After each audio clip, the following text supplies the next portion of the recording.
Em 1990, começou então o uso extensivo da ASCII-2 em protocolos de comunicação, como e-mail, transferências de dados, solidificando a sua relevância. Isso foi um avanço muito grande, por quê? Porque quando você tinha agora um computador Macintosh mandando e-mail para um computador IBM PC XT, você sabia que o que era digitado era o que o outro usuário do outro lado iria ler, sem que precisasse de uma tabela de tradução, sem que precisasse de correção de caracteres. 2000 e além, o desenvolvimento da extensão do ASCII-2 como UTF-8 para suportar um número maior de caracteres internacionais como parte para a evolução do Unicode. Isso aqui é muito importante. É muito importante entender essa questão. Ela tem a ver com os caracteres internacionais. Nós vamos colocar aqui na inserção a imagem da tabela ASCII-2. E nós vamos notar o quê? Que a tabela ASCII-2 ela vai de 0 a 128, que era o que era padronizado. De 0 a 128, ela tem caracteres de controle. O primeiro segmento são caracteres de controle. Depois tem números, tem símbolos de operação matemática, tem letras maiúsculas, tem letras minúsculas, e isso vai até 128. Mas, na verdade, ela é estendida até 256 caracteres. Ela vai de 0 a 255. Nós sabemos que na informática o zero conta. Então, de 0 a 255 dão 256 símbolos. Do 128 para frente, eram usados para caracteres especiais. Por exemplo, o caractere 135 era o cedilha maiúsculo. Quando o computador estava configurado para português. Porque no teclado japonês não podia ser cedilha, porque eles não têm esses símbolos, eram outros. Então, toda a programação ela era feita, e geralmente ainda é, algumas linguagens admitem, mas não é o usual. Muitas linguagens de programação, elas aceitam os caracteres do padrão americano, que é até o 128 da tabela ASCII. Porque cedilha, se eu colocar uma variável aqui chamada computação com cedilha e A com til, e esse programa for lido por um programador que está trabalhando no mesmo projeto que for japonês, lá vão estar símbolos diferentes para ele. Mas só que a tabela ASCII-2 ela suporta então 127 símbolos internacionais. E a combinação de alguns símbolos podem gerar outros. Você pode criar uma tabela especial que, se você colocar cedilha A e O, por exemplo, ele vai gerar em outra linguagem um outro símbolo.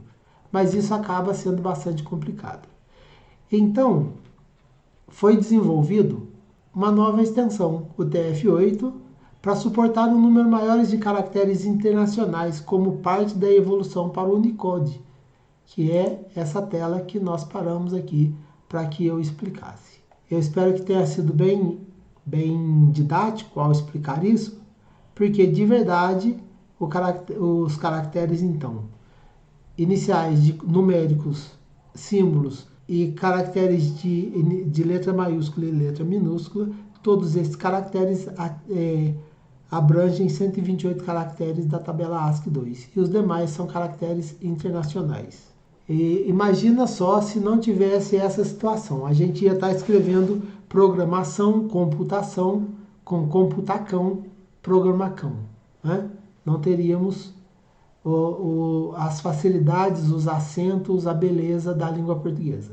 Assim como os japoneses, os chineses, os árabes iam ter que aprender uma nova grafia e não as que eles usam. Muito bem. Então, eu espero que tenha sido entendido a tabela ASCII-2, a finalidade. Nós vamos colocar alguns exemplos aqui, vamos fazer uns recortes, mas esse é um conteúdo muito importante para que seja entendido, para se saber que hoje, não importa se eu estou usando um Mac, ou um PC com Linux, ou um PC com MS-DOS, com DOS, Windows, qualquer coisa, que essa informação, que o e-mail que eu mandar, ela vai chegar no destino com os caracteres certos.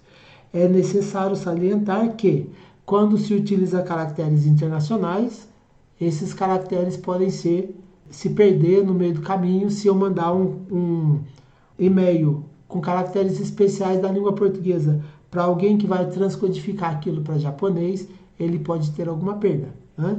Para isso que surgiu a tabela, o padrão UTF-8 e o Unicode, que nós vamos falar não daqui para frente, mas no futuro nós vamos falar sobre isso. Não no futuro muito distante, porque isso é muito importante em nossos dias. Mas só para dar uma breve explicação, a UTF-2 aumentou o número de símbolos com a finalidade de contemplar todos os símbolos que a gente conhece, tá? Em vários idiomas, padrão internacional, e essa é uma explicação bem breve, bem singela. Aqui nós temos um exemplo da tabela ASCII2, né? Não está muito visível, nós vamos colocar isso mais visível aqui, mas aqui a gente tem ela segmentada por caracteres de controle, números, operação com números, letras maiúsculas e símbolos. Então, os caracteres de controle são definidos pela tabela ASCII2, os números e suas funções, as letras minúsculas e maiúsculas, símbolos e seus usos e os caracteres internacionais diversos. Então, quando eu configurava, na época, MS-DOS, com caracteres para PTBR, Português Brasil, ele ia usar do 135, do 128 para frente, ele ia usar os caracteres da língua portuguesa. Quando eu configurava para espanhol, ele ia usar, por exemplo, o N com til, que nós não temos no português.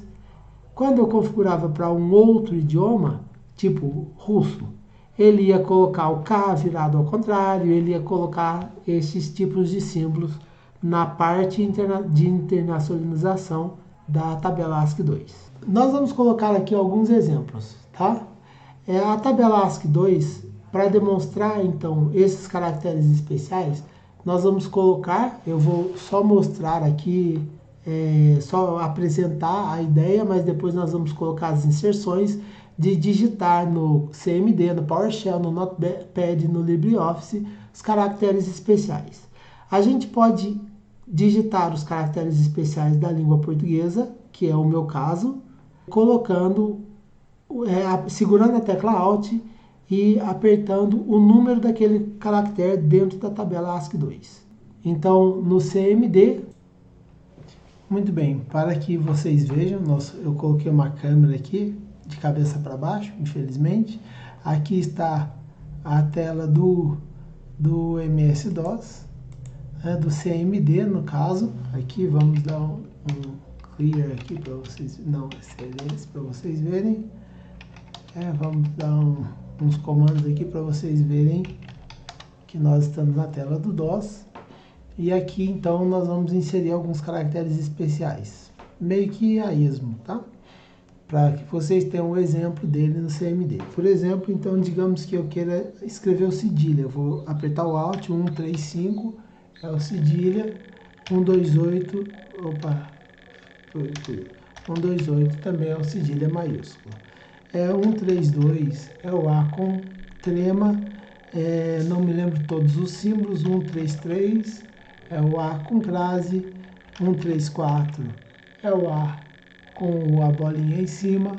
Então aqui nós temos vários caracteres de 128 a 255, né? Então Alt 255 ele é um caractere vazio, ele não aparece nada.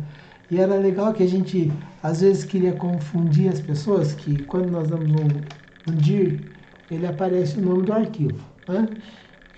Vamos ver uma pasta que tem arquivos. Windows /temp. E não tem nada. Deixa eu ver aqui. Windows. E era assim, ó, ele não aparecia o nome do arquivo com o ponto imediatamente. Então, às vezes a gente queria confundir as pessoas, então a gente colocava o Alt 255 no nome do arquivo, e aí as pessoas ficavam tentando digitar o nome e não aparecia.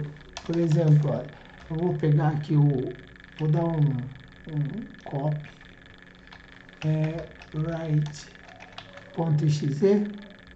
para 255 write.exe. Então, mandei ele copiar e ele disse, não se pode copiar o arquivo para ele mesmo, então esse MS-DOS agora, ou CMD na verdade, ele não considera mais o 255 no nome do arquivo, mas o MS-DOS considerava, e a gente colocava isso no nome do arquivo, as pessoas não conseguiam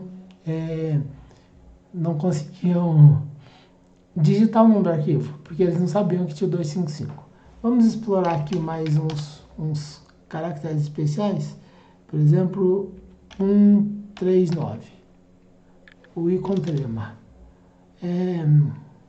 200, 201, 202, tá vendo que a gente vai fazendo os caracteres que vão fechando aqueles quadradinhos duplos que se faz na tela.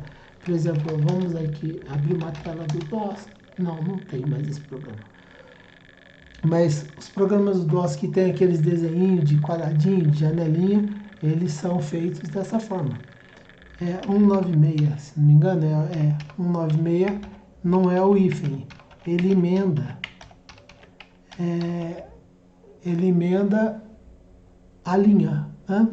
Então a gente usava esses símbolos para fazer menus. 217, se não me engano, tá vendo? Fechando. Tinha o que subia, que era o mesmo que descia, que não é o pipe. Esse é o pipe, olha. O pipe não emenda com esses. E a gente fazia as telinhas usando esses caracteres, tá? Então esse foi um exemplo usando o CMD. Agora nós vamos fazer um corte no PowerShell e vamos demonstrar o uso de combinações da tecla Alt e do número do caractere na tabela ASCII2 para facilitar a inserção de símbolos e caracteres especiais em scripts, da mesma forma que o CMD. Agora nós vamos mostrar usando o PowerShell. O PowerShell, ele funciona da mesma forma.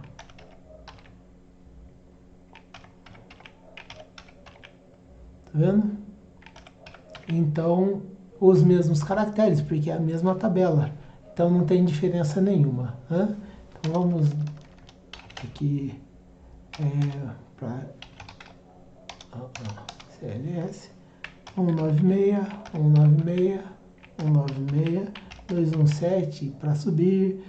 Então, todos aqueles caracteres que estão na tabela ASCII, na parte 2, na parte que é chamada estendida ou de 8 bits, porque até o 127 ele usou só 7 bits. Né? Agora no LibreOffice, comparação das combinações Alt e o número da posição na tabela ASCII2 e ambiente de edição de texto como LibreOffice, destacando diferenças e similaridades. Diferenças só em alguns caracteres, porque no geral funciona da mesma forma. Agora nós vamos fazer a mesma coisa no LibreOffice. Então, os mesmos caracteres, 135, 128, vamos para 199, 198, 197, 196, nós já tínhamos falado dele, que é o que a gente fazia o menuzinho. Tá vendo que o 97 ele é o que faz a junção. Opa, digitei errado. 196. Então, aquelas telas DOS que tem uma linha separando, colunas, coisas assim, a gente usava esse caractere 197. Né? E era dessa forma que a gente fazia desenhos na tela. Quadrados, frames, para dar a noção de janela. Tá? Então, esse foi mais um exemplo do Alt 135. Desculpa, do Alt 135 não.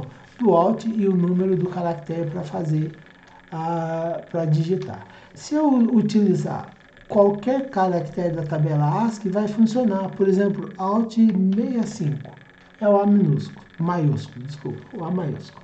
O Alt 67 é o C maiúsculo. O Alt 66 é o B maiúsculo. Então, vamos inverter. tá? Opa. Então, se eu usar qualquer símbolo da tabela ASCII, ele funciona. Por exemplo, o Alt 13 é o Enter. Então, aqui no editor de texto, ele não vai funcionar como Enter. Vamos ver o 10, que é a nova linha. Ele vai adicionar símbolo. Mas na tela do DOS, ele funciona como comando. Tá? Então, este é o exemplo usando os caracteres Alt e a tecla Alt e os caracteres da tabela ASCII.